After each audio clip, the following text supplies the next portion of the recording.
Um, Anybody else have any other announcements before we get going on? Some of you guys may have seen this in the Slack, but a lot of you guys know, and some of you don't, that I work for an emerging nonprofit called Light of Love that shares the simple love of Jesus with folks in the commercial sex industry. And so we are doing a worship and prayer night specifically to pray for the industry in Seattle, like particularly the industry in Seattle. Along with, so Light of Love, Operation Night Watch, and Strip Church will all be part of that evening of prayer and worship. So if that's something you are interested in being part of, October 20th, which is a Friday night from 7 to 9 p.m., we're going to be at Mosaic Community Church on Aurora. We will be in different churches at different times, but they're hosting this time. So thanks, Joe. On which part? Or maybe just do that. Yeah. Scriptures. Yeah, just the basic point is that there are several different ministries in the city that are specifically reaching out to folks in the commercial sex industry. Yeah, I can share more.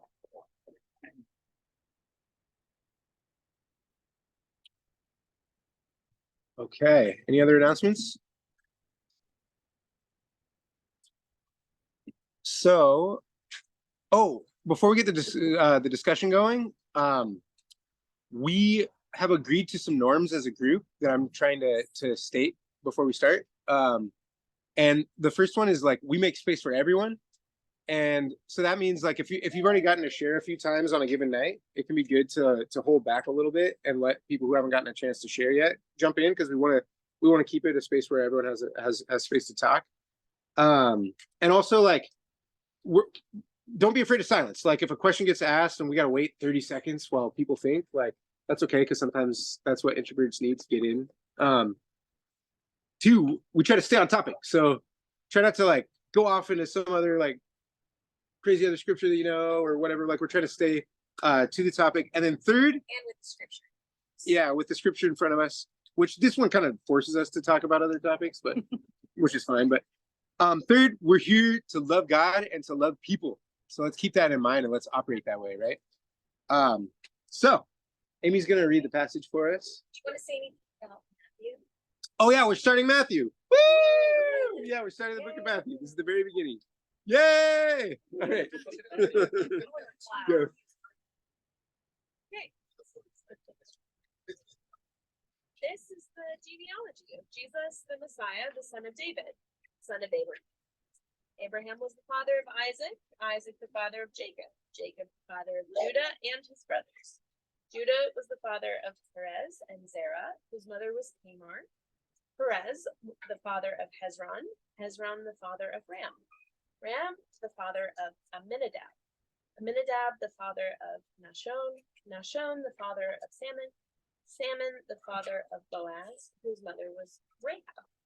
Boaz the father of Obed, whose mother was Ruth, Obed the father of Jesse, and Jesse the father of David.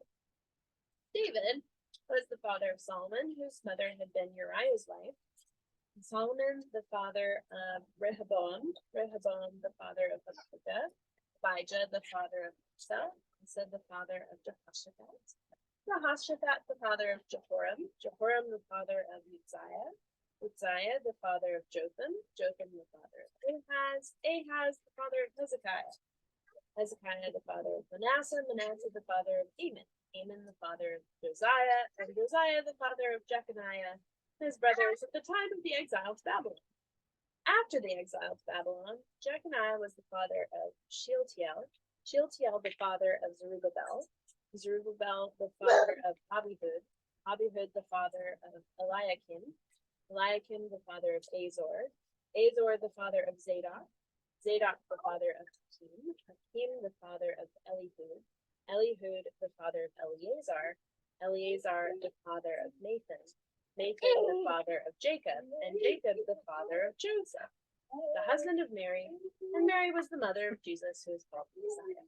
Yeah. Look at that confidence, you guys. She just like went straight, just like she aced that. He aced that. Yeah. So Matthew is starting with a truly enthralling passage. The only thing that would be more fun is if we could read one of the alphanumeric codes on the back of a Wi-Fi router. And I know as someone like I know some of you guys, as you were eyeing this passage, you were like also eyeing the gate. Like when Caleb looks down, can I get out of here? When I'm reading through the Bible and I hit one of these, I actually kind of love it because like if I'm on a Bible reading plan, then I'm like, sweet, I get to just scan and I get 3 minutes back. You know what I mean? Yeah, there's actually some really good stuff in here. I can promise you that tonight I will not fall asleep. But if you want to, it's always a safe place to do that. We got pillows, so it's fine. No, this is actually gonna be a good night. So the first question, and really the only question that we're gonna work with tonight, is why is this genealogy here? What's it trying to tell us? And so if you're an introvert that wants to get some time together to be able to like answer that question, like we're gonna stick here for the next like at least 10-15 minutes of conversation. But yeah, so the only question, why does Matthew start his gospel out right here? What do you think? Yeah, why is that important? Yeah, right. Don't give us the half an hour answer. Like, obviously, give us the 2-minute one. But why is David important? The promise was to him that he would never lack a man to sit on his throne, that his throne would be forever, which blew his mind. He didn't even know what to do with that. Yeah. He's like, what? Yeah, like how's that work? If Jesus had just like dropped into the world without any context about who he was, like he would just be a dude who died, right? But so it's really important that God has been developing these ideas of blood atonement, these ideas of God like trying to draw close to a people, and those people showing the natural rift between humans and God, but also developing this promise that is it's in the Davidic promise. So it's in, where is it? I wrote it down here. 2 Samuel chapter 7. He says, "I will raise up your offspring after you, who shall come forth from your body, and I will establish his kingdom. He shall build a house for my name, and I will establish the throne of his kingdom forever." So the prophets are continually like looking back to this promise as they're going through Assyrian and Babylonian and Roman exile, as their kids are being carted off to slavery, their houses are getting burned down. They're going back to this promise as like their fuel for hope in life. And then deeper is the Abrahamic promise that the Davidic one like rests on, and the Abrahamic one, and that's where this genealogy starts, right? Is with Abraham, is in Genesis 12 when it says, "In you, all the families of the earth shall be blessed." And that word families really popped for me tonight. That through you, all the families of the earth are going to be blessed, right? This covenant promise idea that he's calling up, right? Like for us, these are names that when we read through them, like we wonder if we said them right. But for the Israelites, these would have been names that are like lighting up these memories and feelings, right? Of covenant and prophecy, right? What else? Why does Matthew start with this? If you made it into a sauce, or do some sauce, common denominator would be the word father. Yeah. They with the father. Oh yeah. Yeah, I mean, because where you come from matters a lot to these people. Yeah. It's sort of. Can I stop you there? Who are these people? The Israelites. Jews, the Israelites. Are we them? We're grafted in. There's one new man. Are the Jews God's chosen people? We're gonna get back to that, but I want to let him Were they ever finish. God's chosen people? Well, let's try not to interrupt him. He was in the finish my bit. yeah. At some point, we can chat about the things that you're picking up. Yeah.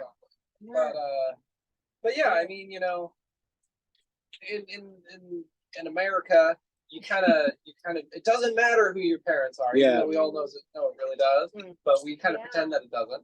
And where you who your family is, but for these people, who your family is kind of all that matters. And where you come from and being able to go back. So it's just talking about the thing that matters to these people. Yeah. That's where we're gonna camp out at the end, but Jews were there's some more stuff I wanna get to. Or not Chinese. What? Um, Are the Chinese Jewish? I'm not sure what you mean, but They could be though, theoretically. anyone could be grafted into like the family of God, and we'll get to that in a second. But what's up? Oh, I was just thinking, like, it functions as an introduction, right? It's right at the beginning of the book. So it's like, well, why should I care about this Jesus guy? Right? And all four gospels have sort of a different spin on their introduction, but Matthew's perspective is we should pay attention to Jesus because he comes from like a very like high promised place. Mm-hmm. I think one thing that stood out to me too tonight is Matthew is not remotely burying the lead about, it's not like, hey, let me tell you a story about Jesus, and then at the end you'll find out who I think he is. Like it's literally the genealogy of Jesus, the Messiah, the son of David. Yeah, Like it's the whole like it's here's the point, here's why we're paying attention. This is the point from like Right, like it's not this is not a scannable thing. Yeah. This is like all of human history is pointing to this, right? Yes. To be able to verify that, you have to be able to verify who your father is. And if you're not sure who your father is, then you can't verify your lineage. Yeah. Yeah. Something. What's up? It's, I'm not like super into numerology because it takes you weird places like really fast. Yeah. But I think that's kind of part of what he was doing because it's like 7 generations, 6 times, and then there's Jesus. So he's kind of setting it up like, Oh yeah. this is the completion. This is the, something is happening here. It's not just a random list. And then like, by the way, this is the next guy. Yeah. It's like, this is like a culmination of something that's been happening for them. Yeah. And there's even an interesting pattern there where it's like promise from Abraham, fulfillment in David, 7 generations to exile, and then from the exile 7 generations to Jesus. I can't remember why 7 is significant. Well, it's 2 sevens actually. It's 14, but 7 is like the completeness number. 7 Okay, days. Yeah. Because there's 6 generations of 7 Yeah. in this. And Jesus. Yeah. No, in verse 17. Okay. Yeah, Like just like look at it and the numbers like knows the numbers all just came to you. a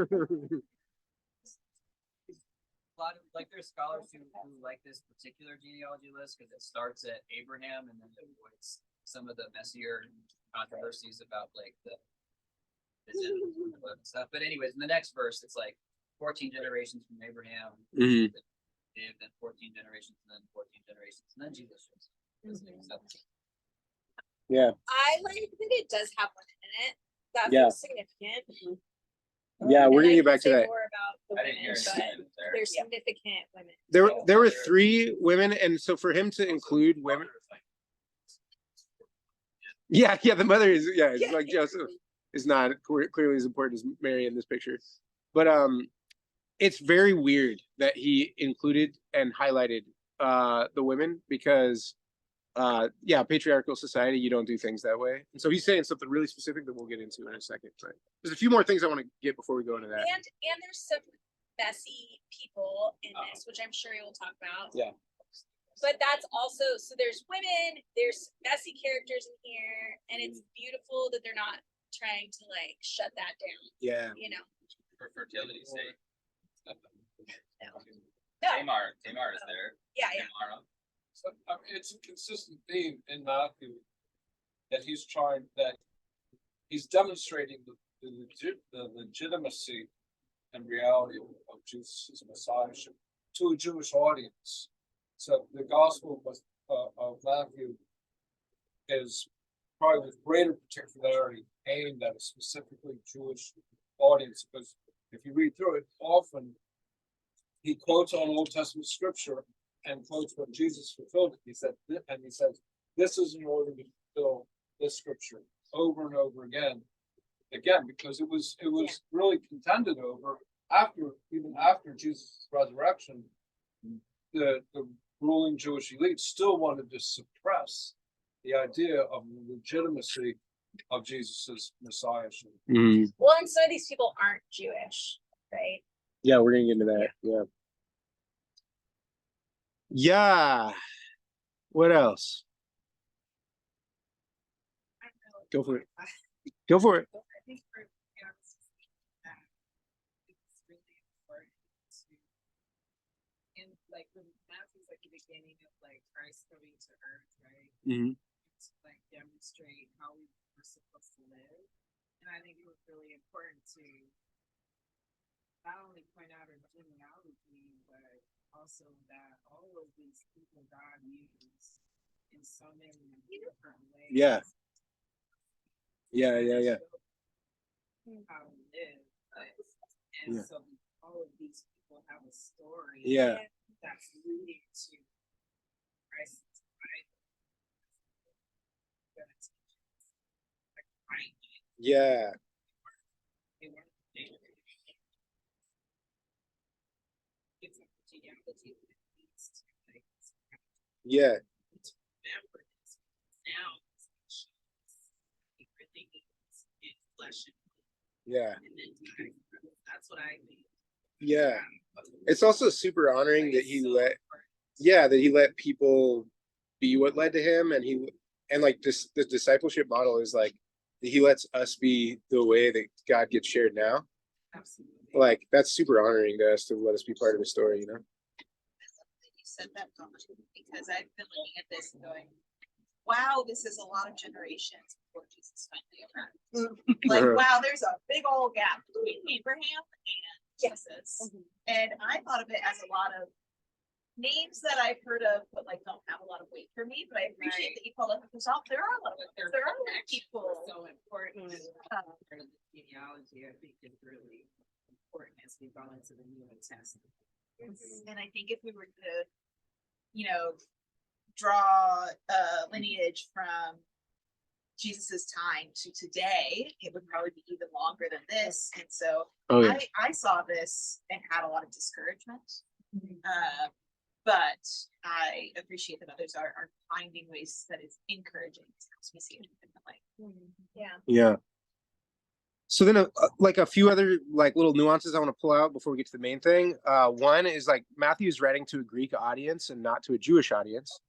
And so here's how the Odyssey starts, right? It says, "Tell me, O Muse, of the man of many devices who wandered full many ways after he had sacked the sacred citadel of Troy." Fictional books, they start with like once upon a time kind of stuff.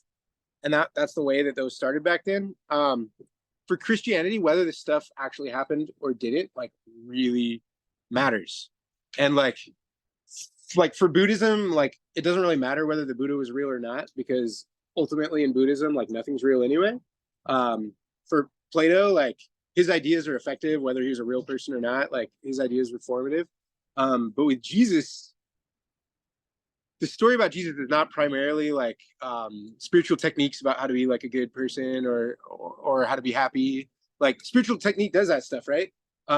This is primarily a story about good news about what Jesus did for you, right? And yeah, spiritual technique can make you happier. It can make you metaphors can be really effective in like learning how to guide your life and stuff like that. But in Christianity, like none of that stuff can make you live magically forever. And if Jesus is who he says he is, he can. And so starting with this genealogy to say, look, this is a real person. It came from this real line. Like that's important, you know? And then the other thing I really wanted to point out is like, I love that saw, by the way. Welcome, saw. Welcome to the party. That's great that that's here.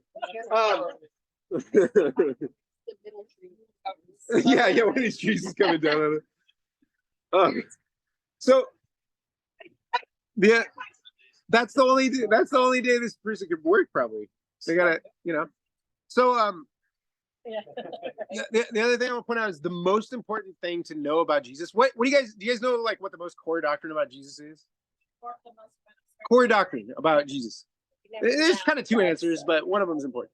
Okay, The he's most or- okay. I don't know. Yeah. This is core. Okay, would you guys agree that this is one of the most core doctrines, that he is both God and human, both fully God and fully human, right? Can we agree? Yeah. Okay, so Matthew's setting that up square one, right? So right away he says like fully human, came from this human line, and then the very next part that we'll read next week is an angel coming to Joseph and saying this baby is coming from God. So fully human and fully divine, like that's who Jesus is, and everything about who Jesus is flows from that truth about him. Everything about who Jesus is comes from that like God chose to identify with us, chose to like the promise that through him all the families on earth would be blessed. That God has chosen to fully identify with us and come into us and be one of us, so to be with us. That's who Jesus is. And the way I like to think about it, well, is that God became the child of God became came to be numbered among the sinners, so that the sinners could be numbered among the children of God. And that Jesus is like this like looking glass through which when God looks at us, he doesn't see our selfishness and narcissism that makes it fundamentally impossible for us to relate to God in the right way. Instead, he sees the moral perfection of Jesus. And that when we try to look at God, instead of seeing our own garbage that we put on God, of thinking that God's like some power maniac or whatever, we see the servant-heartedness of Jesus. And that's how we're able to see what God is really like, right? So when we want to look at God, we get to see Jesus. When God looks at us, he gets to see Jesus. He is both fully human and fully man, and all that it flows through that truth, right? And then I want to start dipping into some of those names, because it is shocking that he is highlighting a few stories here when he's like whose mother was Tamar, whose mother was Rahab and Ruth. So I want to talk about that for a second. So does anybody, this is a chance to flex some Bible knowledge, you guys. Does anybody remember what happened with Tamar? That was such a weird story. Yeah. So it was the daughter-in-law of Judah, and Judah married her to his first son, and then he died, and then married her to a second son, which was the tradition. He died, and then he was scared. He thought his third son was going to die if he married her to him, so he just like kept her hidden, which was breaking the promise that he made to her. And so she dressed up as a prostitute to lure him. I guess he was just looking at prostitutes. And then they had a kid. Yeah, so like neglect, incest, prostitution. Well, kind of like not a. Deceit, for It's sure. yeah, deceit. It's not a great story, right? It is a great. Yeah, Can I but add on that a little bit? Because when she was veiled is when she conceived. Because the new moon is upon us. And when she's full, she passes through our life days. But she's called the goddess. She represents. that's wild. Never heard that. But does anybody remember what happened with Uriah's wife, Bathsheba? Ah, That's quite a weird choice there, Aga.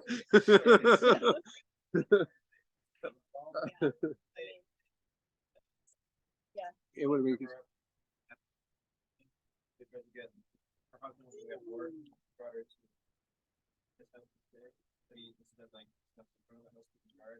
And then eventually, like I gotta get eventually put him in the fight for the rest of it. And to make it worse, Uriah was also one of David's mighty men, but protecting him from his wilderness, from his pain, which was just circle. Yeah, so it's not a great story. And then we have story. yeah, I know it is a good story. It's not a it's a messy story. Let's say that. Very nice. Yeah. Yeah, it's not David's best day by whatever. And then we have Ruth and Rahab, right? And so an important piece to pull out of that, because they have larger stories obviously too, but Rahab was also a prostitute. She was not of Jewish descent.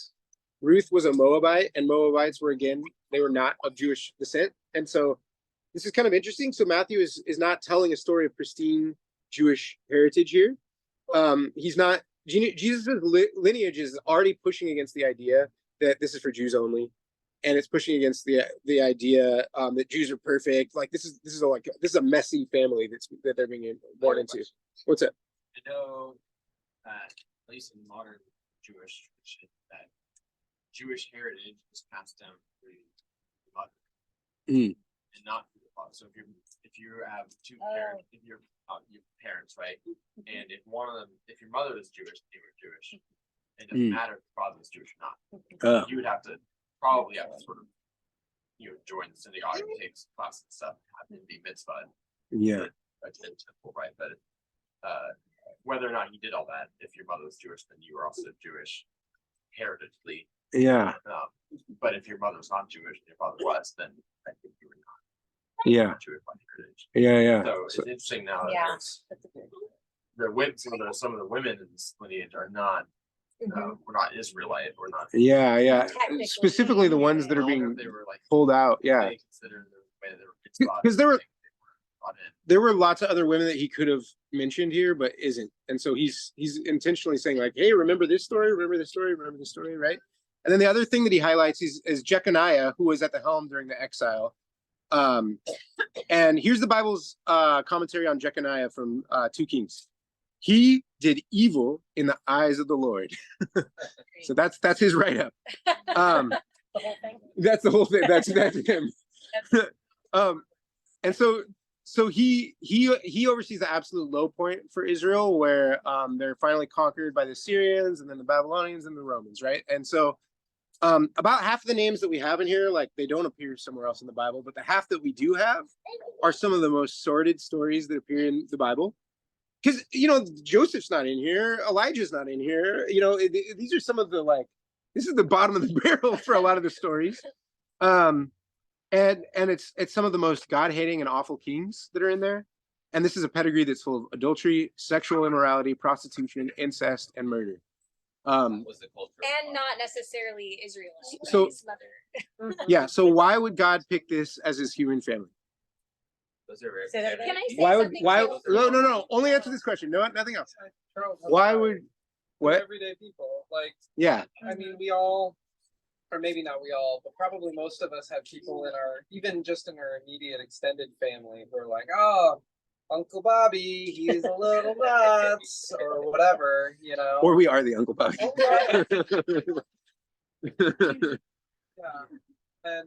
Yeah, so I mean, it's they're everyday people, and everyday people are good sometimes and are not so good sometimes.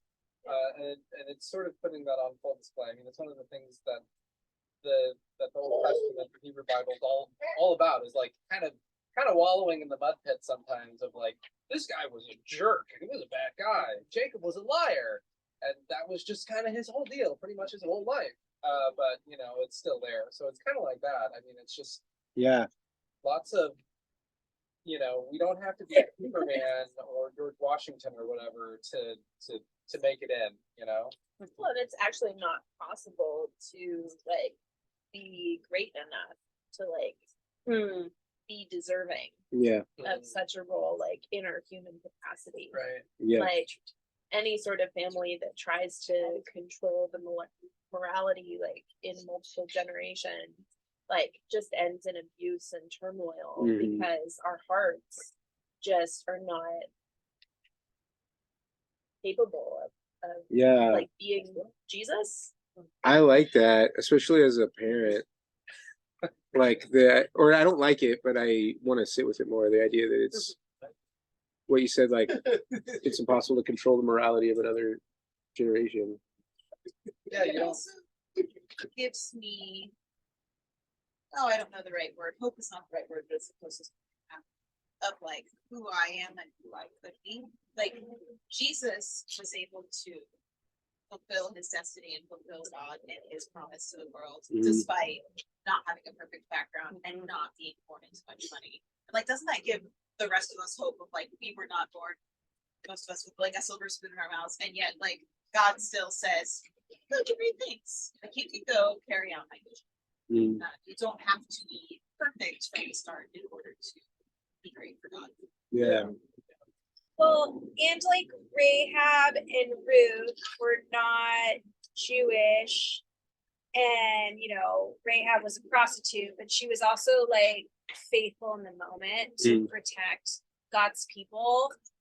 And so I feel like by including them, they're being honored for their faithfulness. Yeah. So it's not it's like, yeah, like we're all messy and like sometimes we really do try to be faithful and God like sees that and honors it. Yeah. So I like that. It's also, I think, kind of a weird choice that they name checked Uriah in here. Yeah. He's like top 5 probably in morality terms, like on this entire list. He's not even in the list. Yeah. Yeah. Yeah. Just on the list, it's like, you know, he's And not that's and like all this flows from David, and David was like such a screwed up dude, you know? Yeah, David's the guy that killed him. He's the Yeah. And also, like David is used kind of like benchmark to like holiness. Kings. Yeah. So like he could sort of equal. Yeah. I think it's helpful too, because sometimes it feels a little like, oh man, we're all just so messed up. And yeah, basically, yeah, like that terrible king. I forget, was it was that the one, Jeconiah? Like, and yet something so good like came after that. Like it's easy to be a little bit down on like thinking about the future, like humanity, and it's like no, God like did something really good out of these people, like he can do it again. It feels like the point he's trying to make is you don't have to be perfect at all in order to be part of the family of Jesus. Yeah. Totally. And this goes back to the core identity of who he is as God and human, is like he chose to be a part of our family. Through him, all the families on earth will be blessed. So if his family was like some perfect family, it would, And like you'd look at it and you'd be like, that's not what mine's like. I think too, like when I at earlier points have wrestled like a lot with just the Bible in general as a concept. And I'm not as much there now with wrestling with it, but like if you were gonna scrub something, like, and you were gonna like create a fake Jesus and like a fake Messiah, like this is a really easy place to start and to scrub, to make like a nice, sweet, neat, tidy, shiny, like God figure, you know, and then say, yeah, this is the Messiah, this is God, and it would be so much easier to clean it all up here. And so that's in the past, like it's one of the things that I'm like, I love that it's there, because to me it actually speaks to its continuing realness and rawness of like nobody, especially at this time, nobody was looking for that type of story. Like it was that, you know, that was part of Jesus being despised, was that for a lot of different reasons, but there was lots to clean up and it wasn't cleaned up. Like it's just the realness of realness. Yeah, that's one of the like main, one of like a billion reasons to believe in Christianity, but one of the big ones is like all of the major figures of the New Testament aside from Jesus are pretty messy. Like Peter and Paul, like we have them murdering people, denying Christ. If you were making stuff up, you could have done a better job. Exactly. It's not the sanitized food. Yeah, and then here's where I want to camp out for the rest of the night. And Josh talked about this a little bit earlier, but if you want to know who Jesus is, you need to understand where he's coming from and his family structures and family systems. And the same thing is true about us, that if we want to know who we are, we have to really understand our family systems and our family structures and where we came from. And so, yeah, when we're born, we are dealt a hand. That's why the cards are here. You guys are too far away for me to actually give you these, but yeah, when we're born, we're dealt like some really good things. Like maybe you were dealt parents that were really stable financially, or access to good schools, or maybe you were dealt parents who modeled like how to have rupture and repair in your relationship, so they fought well and you understood that, or maybe they had modeled a good marriage for you. Maybe they really loved you, right? Or maybe they didn't. Like all of us have been given some high cards and some low cards, right? And some of us had alcoholic parents. Some of us were given a picture of a really dead marriage that we had to see growing up. Some of us were abused by our parents. Some of our parents really stressed us out by making us feel like we had to be perfectionists. Some of our parents didn't care at all, and that hurt in a different way. They didn't expect enough from us, right? We're all given these high cards and these low cards. And yeah, for me, I was given like some really great cards. Like I got some traditionally like white privilege kind of stuff where I got access to really good schools. My parents taught me how to save well. And deeper stuff like my parents really did love me. My parents really had this like sincere faith in God I got to see. But I got some low cards too.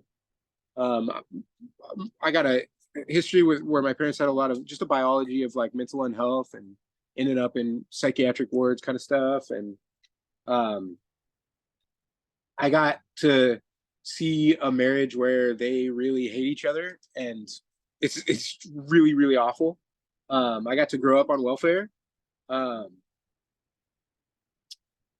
I got to be in a home where like screaming was as normal as breathing. I didn't know what I was getting when I come home. My mom was gonna be screaming or not. Right? And so we're all given a hand, right? And we got cards that we have to play with one way or the other. Whether we choose to look at the cards in our hands or not, they're there, right? And so for me, like one of the cards is like my mom treated me like her husband, and from as soon as I could talk, she put emotional burdens on me that I was not ready for. And when you do that to somebody, it makes you really a really anxious person because you think that you're responsible for things that you're not. You get used to feeling responsible for everything. And so I'm a super anxious dude, right? And when I came home, like I didn't know if my mom was going to be like ready to make dinner and happy and joking, or if she was going to be crying for the next 2 days and kind of shut up in her room, right? And so having that insecurity means that I'm an anxious guy. And I can try to pretend I don't have these cards in my hand and try to ignore them. And when I do that, I drive myself deeper into my anxieties, right? I force myself to work harder than I work beyond my limits, and then I get mad at myself when I fall apart because of it, right? We need to be aware of the hand that we've been dealt. And a lot of times I do all these like upward comparisons where I'm looking at the Tim Kellers of the world and the John Mark Comers of the world, and I'm like, why am I not like that? But if I were like to look back and just like look at kind of the hand I was dealt and the parents that I had, like the fact that I am paying my taxes and feeding my children and making mortgage payments means I am a success story. Can I get an amen? Right? Yeah, we need to be aware of this stuff, and like, and I've been really grateful for the way that there's the generational curse thing where like there's a curse that goes for 7 generations, and then but the love of God goes on for thousands of generations, right? And it's been really good to get to kind of reparent myself as I'm getting to parent my kids, even to see these switches where like one really important one was my mom always told me when I was growing up, she always said like, here's a card in the hand, you guys get to hear a lot of it. My mom would always tell me like, I gave my whole life to you. I gave my whole life to you. And that was all usually a preamble for some way that I was disappointing her, right? And I believed that for the first like 30 years of my life. It was just, she said it so much that like, I was like, yeah, mom gave her whole life to me. Sacrifice, or yeah. Yeah, she sacrificed a lot, but the way it was said is, I gave you my whole life, right? And I imagine saying that to Clementine. I gave my whole life to you? And I was like, No. No, that's not good. That's not good. Yeah. Yeah. Yeah. This is kind of Deanna read me this Frederick Bachman quote that I did something for me. He said, "Here's the lot of being a parent. At first, all activities are done for their sake, and in the end, for ours. Eventually, we realize that everything is about us wanting to be wherever they are as much as possible for as long as they will let us." And yeah, I was talking to my mentor, Steve, this week, and he was talking about how I'm his kid wants to do ultra trail runs with him, and he was like, I do not want to do ultra trail runs, but I am going to do ultra trail runs, and I am going to pay for both of us to enter these races, because if Jacob wants to do anything with me, I will do that thing with him. And that's already how I feel about my kids. Like I'm scared that they're going to grow up and not want to be around as much. And I love them, and they're not a drain on me. I would never tell them, like, I gave my whole life to you, right? Can I ask you a question? What's up? How did you end up as a discussion group leader? Let's say that for another time. We want to stick on topic. Remember, that's one of our things here. So yeah, it's been healing to reparent myself and see the ways that, like, for Evie, my what she called my niece, and for my kids, that, like, there's a lot more health going on for us than we got from our parents. To see that that's possible. But yeah, that's possible when you are aware of the hand that you're adult and you do a lot of work on yourself, right? And I wouldn't have gotten there without a lot of prayer and a lot of counseling. And I just want to say, like, if you want to know how to play your hand right, like, counseling isn't just helpful, it's probably, like, necessary. But here is something that you will never get from counseling, and that you can't get from that space, because it's not human powered, it's God powered. This is it right here. Is Isaiah 9. For to us a child is born, to us a son is given, and the government will be on his shoulders, and he will be called Wonderful Counselor, Mighty God, Everlasting Father, Prince of Peace. Into the center of domestic abuse and narcissism and selfishness and murder and incest and all that came this pure thing. Came this baby. And having my mom be, like, unsafe, to see how she's, like, deteriorated into just a broken record of resentments is the saddest thing on earth for me. There's nothing else as sad as that. And seeing how my dad has just been mentally destroyed by this, like, Stockholm syndrome effect of my mom constantly tearing him down all day long, year after year, until that's what he believes about himself, is so sad that when I'm there, like, I have to plan on being depressed for 3 days afterwards, right? I feel like there's this open hole of fear, and just, like, love is broken, and, like, the world is wrong. To believe that to us a child is born, that there's a wonderful counselor, that there's a Prince of Peace. What that means is that gaping fear hole is going to get backfilled by the love of God. And there will be a day where I'm going to relate to my mom in a way that's healthy. That she's going to be free from all of her, like, delusions, and that I'm going to be free from all my fear and anxiety and my having to build up walls, because the wonderful counselor is going to bring peace. You cannot get hope like that anywhere but from Jesus. Is your mom saved by any chance? Do you know? Yeah. Yeah, I went through, my mother just passed January 2022, and I had an older brother that died very young, like less than 2 years old or something, and that traumatized her. And she didn't tell me I had an older brother until I was 25 years old.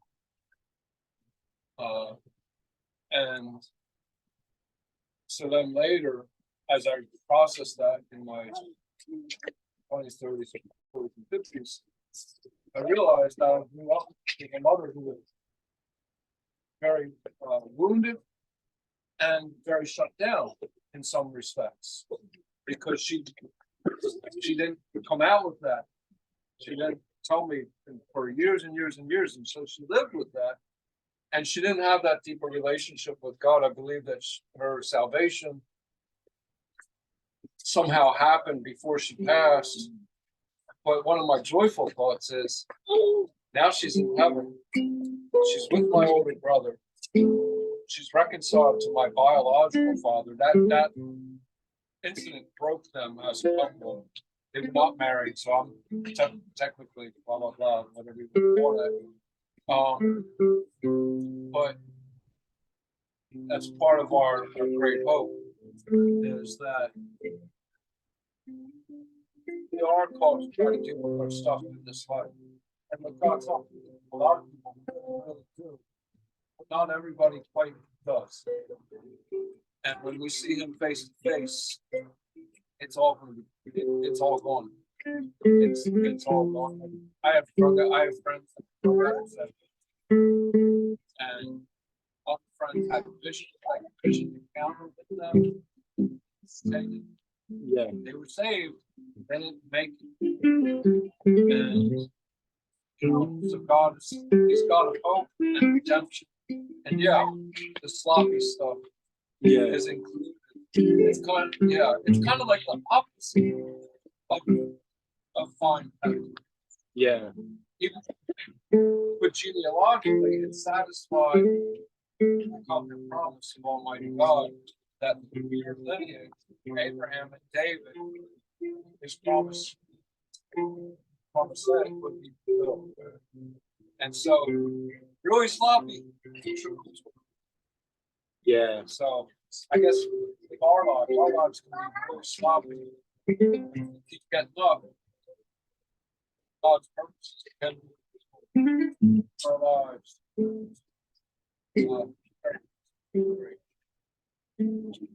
Yeah. Praise the Lord. God thanks that God thanks that you are the God who is not just unafraid of our messiness, but that you are the God who steps almost completely into it. God, thank you for the day that you choose over and over and over again. You write redemption stories of our own humanity. God, I pray tonight that as we open our hearts, our minds, and our mouths to worship you, God, I pray that you would speak by your Spirit to each place that we may get to say a full-hearted thank you for what you put in our family, and also to hold up to you the places where we say, literally, what are you thinking? God, we offer you both of those, and I pray that you would bring those things to mind. And God, I pray that you would speak to each of us what your looks like for the story that you are writing. God, we offer our own family stories to you. Not only that they might be one day fully redeemed, but that your redemption starts now through us right now, because your kingdom is in our midst, and your Spirit is at work when we make room for you. God, thank you for your faithfulness to be among us. Lord, come and heal, come and restore, and come and delight us, God. Come and delight us with who you are and what you do with what we bring to you. You're good.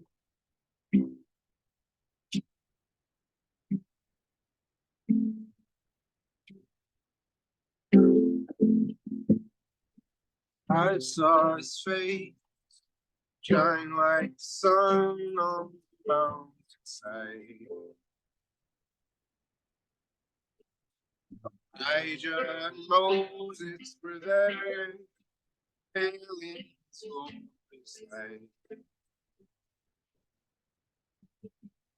A voice came like thunder, and I trembled all over. Said, "This, my beloved child, is this Jesus, the Son of God." I saw him walk on the waves. I saw him still the storm. I saw the demons afraid, but the children safe in his hand. Said, "Lazarus, rise up, wake from your sleep," and his dead heart started to beat. Who is this Jesus, Son of God?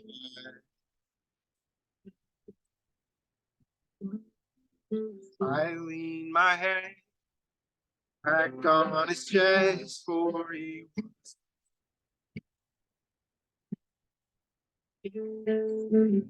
for the wine, he from the bread.